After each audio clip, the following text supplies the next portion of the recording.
નમસ્કાર મિત્રો, સ્વાગત છે આજના તાજા અને મોટા સમાચારની અંદર। તો મિત્રો આજના સમાચારમાં વાત કરીએ તો મિત્રો જણાવી દઈએ કે પાકિસ્તાનના ડીજી મંત્રાલયે ફોન કર્યો, બંને દેશો વચ્ચે યુદ્ધ વિરામ, ભારતીય વિદેશ મંત્રાલયની જાહેરાત। તો મિત્રો સૂત્રો કે અનુસાર જણાવતા મિત્રો ભારત અને પાકિસ્તાન વચ્ચે ચાલી રહેલા તણાવ વચ્ચે ભારતીય વિદેશ મંત્રાલય દ્વારા ફરી પ્રેસ કોન્ફરન્સ યોજવામાં આવી છે।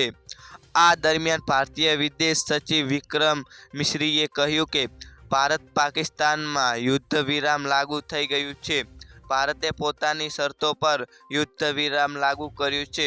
બંને દેશોના ડીજી મંત્રાલય વચ્ચે આજે બપોરે 3:35 કલાકે વાતચીત થઈ હતી। ત્યારબાદ સાંજે 5 કલાકથી યુદ્ધ વિરામ લાગુ થઈ ગયું છે।